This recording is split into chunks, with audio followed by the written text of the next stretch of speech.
Hey y'all, welcome back to another video. If this is your first time being here, my name is Amber. I go by _multiador on Instagram, TikTok, and YouTube. And today we are switching it up, y'all. We are switching it up. It's not about a haul, it's not a travel vlog, or it's not a life update. We are talking about how to be a successful businesswoman. Let's just get right into it. This is not in any specific order. You could work on it whenever you want to.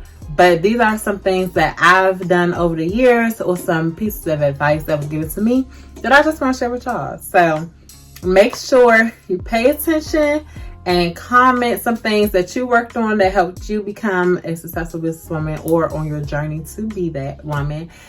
And yeah, let's just get started. Okay, so the first thing, or one thing that I worked on, is my appearance. Okay, I know a lot of things are very cliche, such as first impressions are lasting impressions, but it's so true, y'all. It's so true, and it's still relevant to this day, because you tend to go to that person who is like well put together. Like, you want to know, what do they do? What's their name? Like, what do they do? Who is this person? So for me, I try to make sure that I wear heels at least twice a week. That's one goal that I set for myself, is just wear your heels. And trust me, I'm 5'10", okay? So I'm already tall, but I just feel a different boost of confidence when I wear my heels into the office, and I think it dresses my outfit up much more. Another piece of advice that somebody gave me was to wear a sweater or blazer with every outfit. But I will say shopping can be very, very expensive. And trust me, early on in my career, when I was told it's business casual, I was heavy on the casual. Okay, I completely ignored business, and it was just strictly casual. But I will say, by putting in a lot more effort, try to lean more towards that business side. Some places that I like to go shopping is JCPenney's. I like to go to Zara, H&M. Those are really great places to start your corporate wardrobe. I would highly recommend, it's called Worthington. Yes, the Worthington brand. This is sold at JCPenney's, and JCPenney's has a lot of sales going on, so to me it's very affordable. I was gonna wear this blazer for this for this video, but I decided to go with this shirt, which is also a Worthington shirt. I have this in black and white, and I also have it in navy and white. And the thing I really like about them is it's more modern, it's affordable, it's cute. For example, this shirt, I dressed it up or dressed it down. So this is what I would wear on like a casual day. So I would wear this shirt, tuck it in with some jeans, some black heels, and a black sweater, red lip.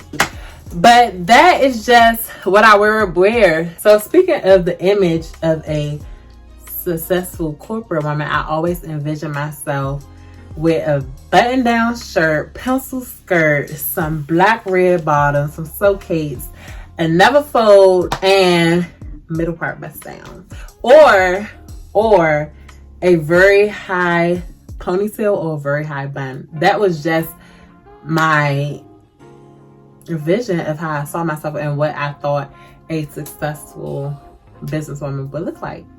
But little did I know, it was a lot of hard work.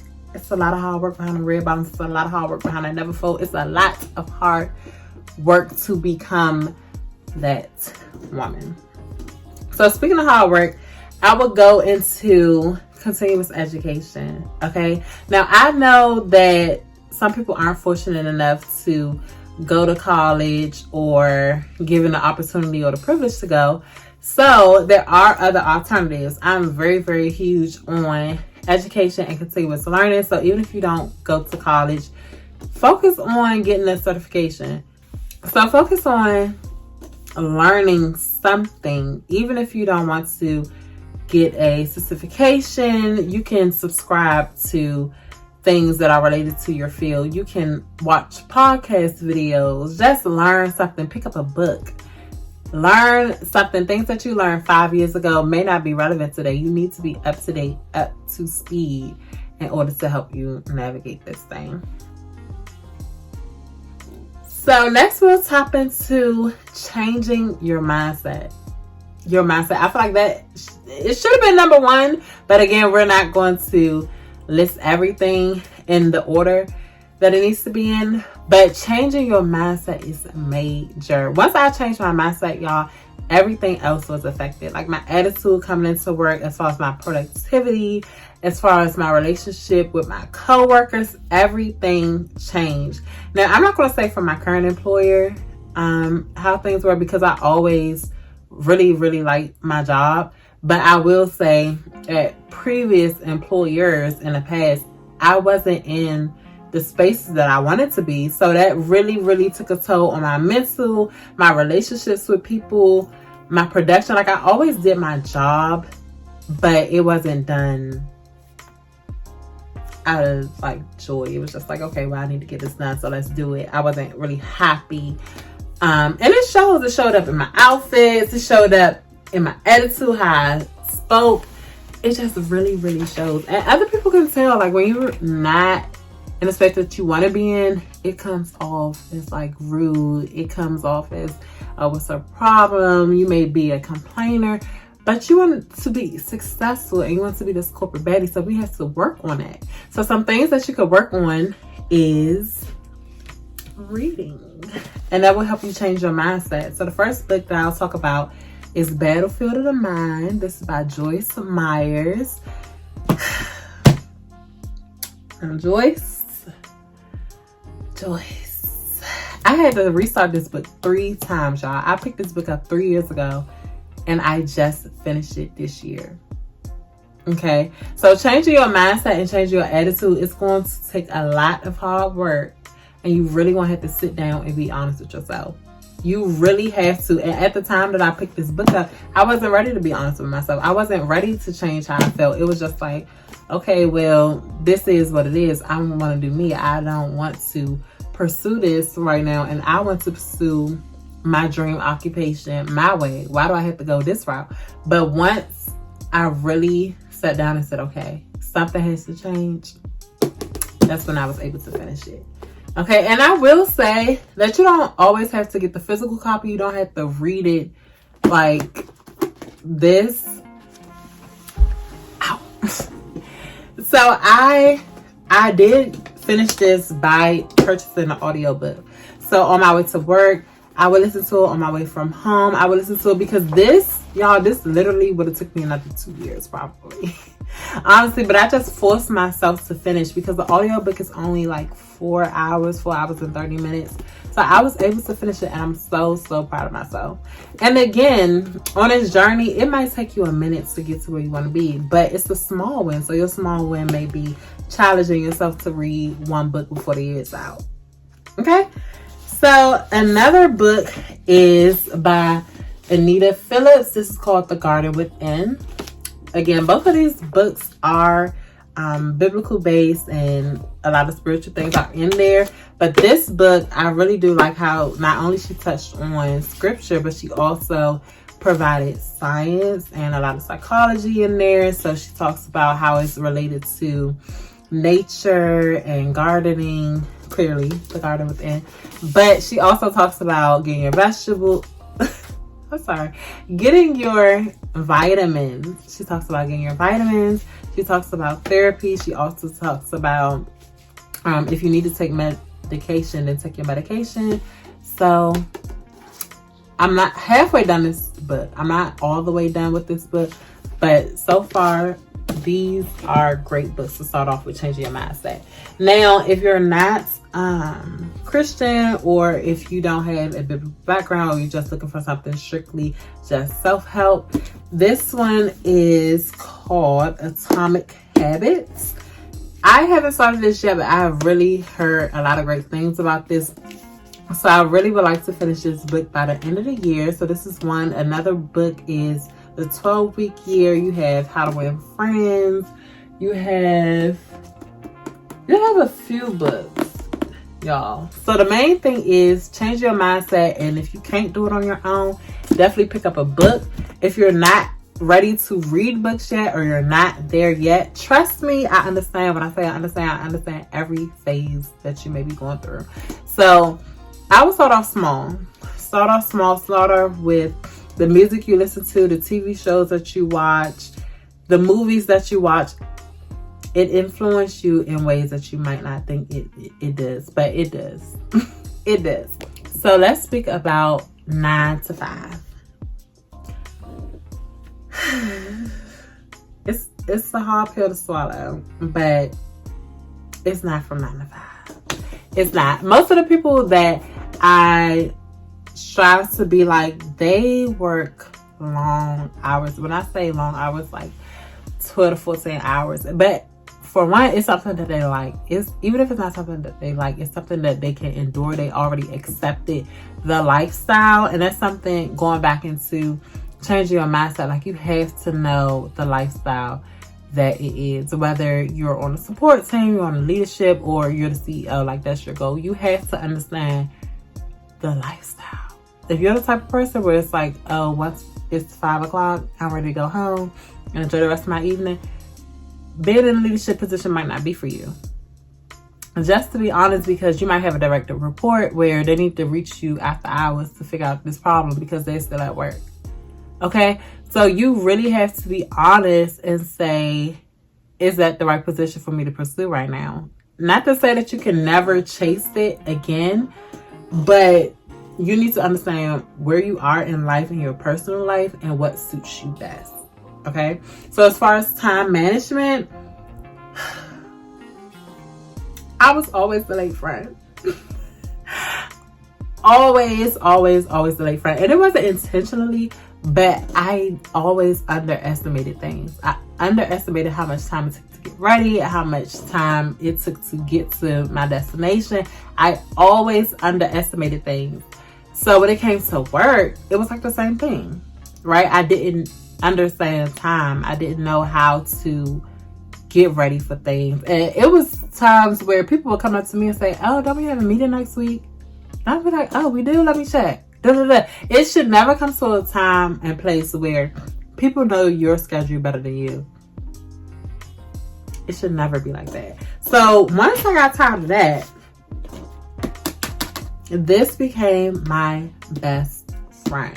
Okay, now I've always bought planners, but I never really used them. It would really just be a waste of money. But it was a step. It was a step. You gotta take a walk before you can run. Okay, I think this is the best planner ever. This is by Day Designer. So I want to show you all a empty page, a blank page.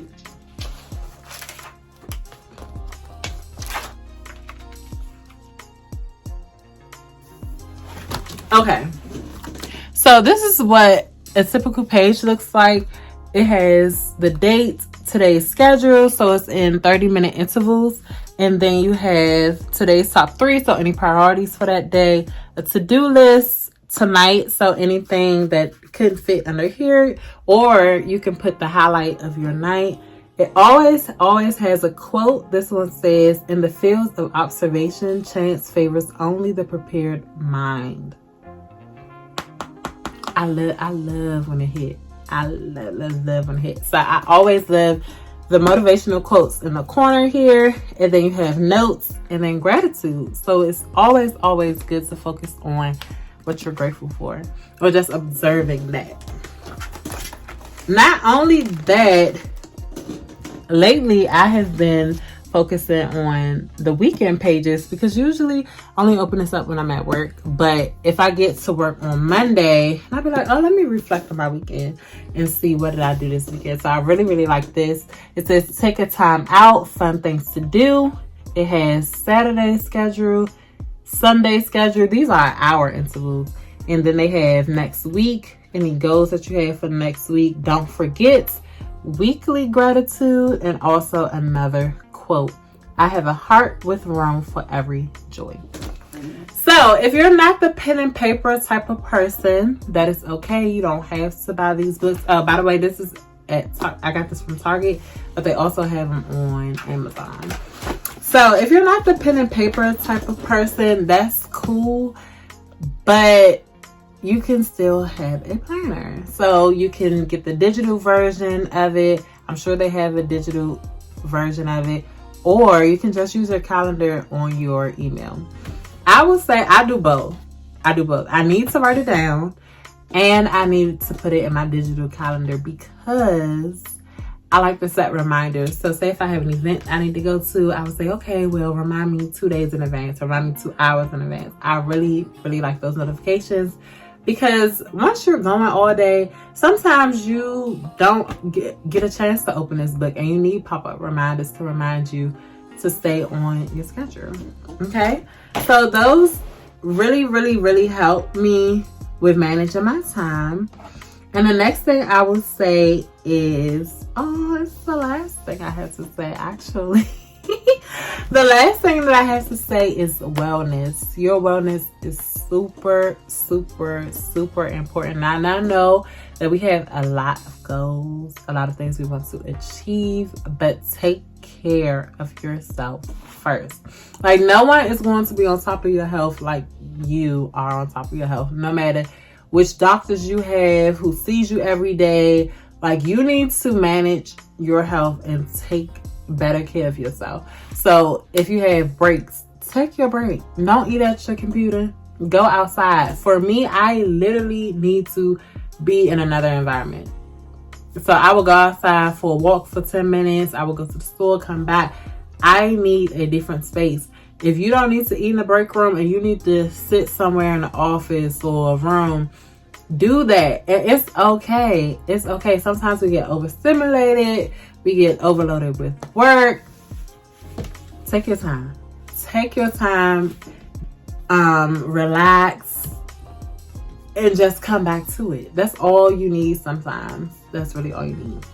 Also, with your wellness, make sure you take care of your mind, your body, and your soul. Now, we already kind of tap into your mind by like reading books, watching what you hear, watching what you see, but also your body. Your body. I'm a huge, huge, huge advocate for fitness. I haven't quite yet got the diet down yet, but I've always loved to work out. And I know a lot of people maybe focus on how the body look, how it's shaped, but just focus on the small things. Even if you take a 30-minute walk somewhere once a week, that's something compared to nothing. So just make sure you focus on your body. Now, the diet part, I will say when I eat better, I feel better. And it's just imagine that you go into the office, you looking good, your outfit look good, you eating good, and then you just had a great workout. It just changes your mood completely. Just try it out. Just try it out. Even if you try for like a week. Just try it out and let me know how you like it, how it affects your day-to-day. And then the last thing is your soul. Speak positive about your future. Speak positive about where you want to be in life. Although you might not see things right now, that doesn't mean to give up, and that doesn't mean to speak negative. Watch your speech, because death and life really is in the power of your tongue. So just make sure you always speak careful about it. Make sure you speak careful about who you tell things to. And at the end of the day, you will make it. We will all make it. We will all be there. These are just some tips that I wanted to give you all in case you are struggling and you don't know where to start, or you just want a piece of advice, or you just want to watch and support. So that is the end of this video. I really, really hope it touched somebody and it reached somebody to help them navigate their career. Again, I am still learning some things, but I thought it would be great to share some things that I learned along the way. So if you're watching this and you have some pieces of advice, feel free to share it in the comment box below. Let me know if you want more videos like this, and I will see you all in the next video. Bye.